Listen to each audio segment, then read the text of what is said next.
한국과 중국 사이의 경제 통합에서 핵심적인 전제 조건 중에 하나가 이제 중국에서 발생하는 이러한 오염 문제, 오염 문제에 대해서 중국이 자체 환경법을 만들고 그것을 제대로 규정을 함으로써 중국에서 그런 원인이 되는 미세먼지로 한국 사람들이 건강에 그런 고통을 받아서는 안 되는 거죠. 근데 이제 지금 한중 FTA는 그런 조항이 없다는 거죠. 그냥 대단히 있더라도 대단히 어떤 추상적이고 선언적인 규정이 지나지 않는 거죠.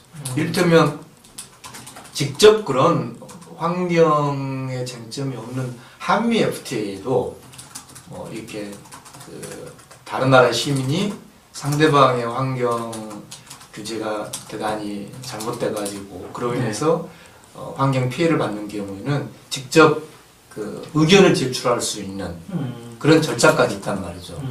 공중 의견 제출 제도라 해가지고 하물며 미국 한미 FTA도 그런 게 있는데 한중 FTA에는 그런 어떤 시민들의 그런 권리를 보장하는 그 어떠한 규정이 들어가 있지 않고 FTA가 과연 성공했느냐 이야기를 다시 이제 보겠습니다만 무엇을 위한 FTA인가? 기본적으로 어떤 기업의 이익을 위한 FTA가 돼서는 안 되겠죠. 어떤 가장 기초적인 어떤 사람의 어떤 인권 또 이따 또 나오겠습니다만 어떤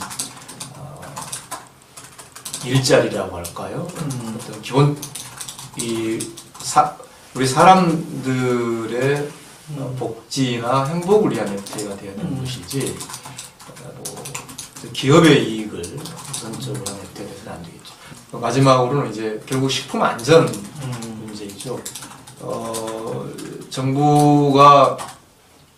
정부는 이제 마치 통관을 뭐 40시간 내에 이 통관을 하도록 하는 절차를 마련했다.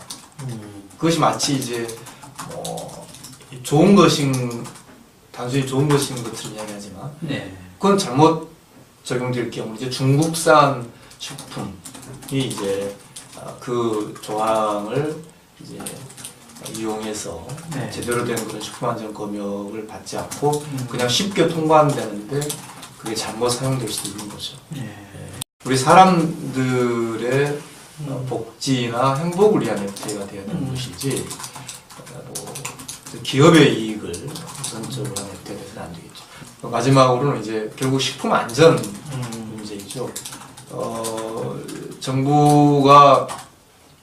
정부는 이제 마치 통관을 뭐 40시간 내에 이 통관을 하도록 FTA가 과연 성공했느냐 이야기를 다시 이제 보겠습니다만 무엇을 위한 FTA인가? 기본적으로 어떤 기업의 이익을 위한 FTA가 돼서는 안 되겠죠. 어떤 가장 기초적인 어떤 사람의 어떤 인권 또 이따 또 나오겠습니다만 어떤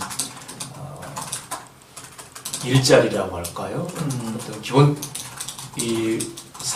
대단히 잘못돼가지고 그로 인해서 환경 피해를 받는 경우에는 직접 의견을 제출할 수 있는 그런 절차까지 있단 말이죠.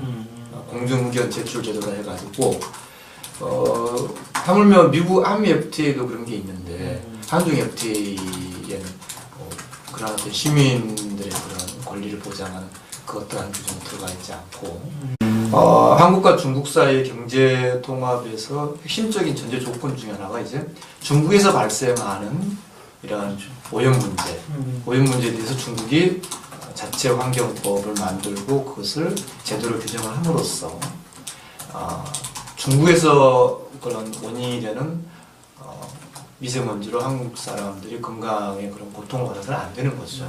근데 이제 지금 한중 FTA는 이제 그런 조항이 없다는 거죠. 그냥 대단히 있더라도 대단히 어떤 추상적이고 선언적인 규정이 지나지 않는 거죠. 이를테면 직접 그런 환경에 쟁점이 없는 한미 FTA도 뭐 이렇게 다른 나라의 시민이 상대방의 환경 규제가